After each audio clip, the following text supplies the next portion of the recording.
Chapitre 10. Francis, ça va, tu n'as rien? Raph reconnaîtrait cette voix entre mille. Oh non, c'est pas vrai. Il se retourna et vit le visiteur. Oh là là, quelle surprise! Il aurait dû reconnaître aussi cette odeur de moisi qui l'entourait. Oui, référence à la fin du chapitre 9. Ce dernier s'arrêta, tout aussi surpris de revoir encore le jeune homme dont il avait changé complètement l'avenir. Encore toi? Décidément, le destin nous joue des tours. Ou la scénariste de cette histoire qui a un gros problème. Oui, ben, je vous emmerde, hein.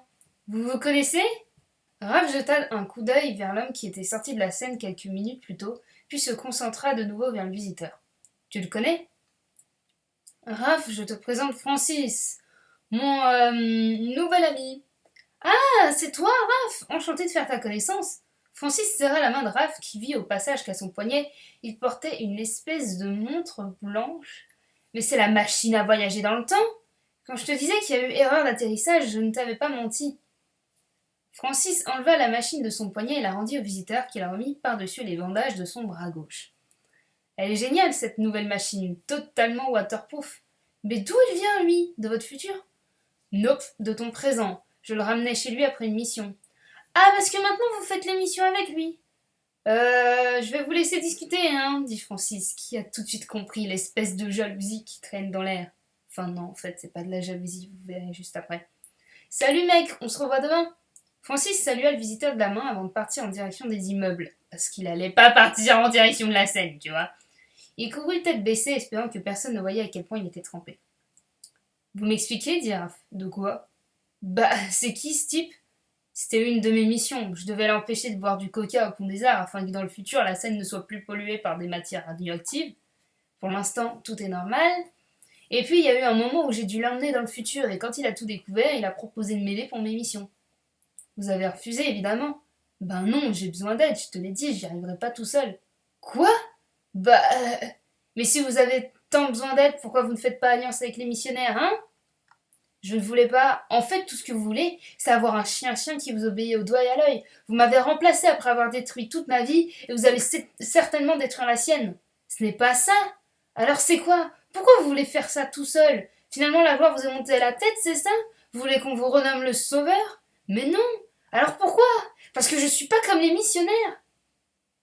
La conversation avait monté d'un ton et beaucoup de monde les regardait se disputer. Mais Raph s'en foutait. S'en bat les couilles! Ils avaient fait pire pour se faire remarquer ces dernières années. Il continuait de regarder le visiteur droit dans les yeux. Comment ça? Vous, les missionnaires, vous êtes structurés. Vous savez quoi faire et tout se passe bien en général, mais avoue que certaines missions par les missionnaires ont failli déraper. Oui, deux, trois, mais, dit Raph. Moi jamais, dit le visiteur. Ah bon, et la fille de la boulangère, dit Raph. Dérapage incontrôlé. En gros, je pense qu'il parle du fait que ils ont dû refaire la mission plusieurs fois. Vous savez que vous vantez grave là? Non, je ne me vante pas. Si je réussis mes missions, c'est parce que je n'ai aucune limite. Silence. Aucune éthique, aucune morale. Je te l'ai dit, Raph, je ne suis pas un héros, mais pour sauver l'humanité, je suis prêt à tout. Je pensais pas à ça quand vous m'aviez dit que vous n'étiez pas un héros, dit Raph. Ah bon? Tu pensais à quoi? À Judith.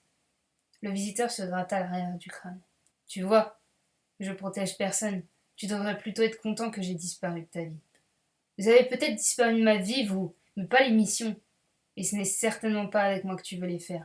Quand tu as rejoint Constance en infiltration, t'étais plutôt content. Pour l'argent. Money, money, money. L'argent, oui, l'argent. Pardon. Non, Raph, parce que vous êtes de vrais héros, avec des principes, des moyens et une bonne raison. Votre monde idyllique, vous vouliez tous nous y emmener, non? Non, toi seul avais vu clair dans mon jeu. Je veux avoir mon joli petit monde à moi. Alors là, en gros, ce que le visiteur est en train de dire, je suis désolée de devoir expliquer parce que c'est tellement mauvais de devoir expliquer son propre truc, mais en fait, il veut casser ce côté héroïque qu'on lui instaure, surtout que lui instaure Raph, en lui disant que le monde idyllique, non, il n'existe pas. En lui disant que cet autre futur qu'il a vu, ben non, en fait, c'était faux et que Raph avait raison. Voilà. Donc, en gros, il dit tout ça pour pas que Raph le prenne pour un héros. Donc, est-ce que c'est vrai ou pas? On en reviendra, on en reviendra. Le visiteur fit demi-tour et tapa sur sa machine, puis disparut. Raph se retrouva de nouveau seul, ne sachant toujours pas à quoi s'en tenir avec cet individu.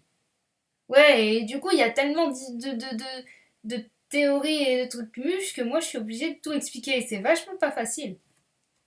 Il marcha jusqu'à chez lui en essayant de faire le tri sur ce qui s'est passé, pour finalement n'arriver qu'à une seule révélation au moment où Raph ouvrit la porte. Cet homme, c'est simple, c'est un menteur.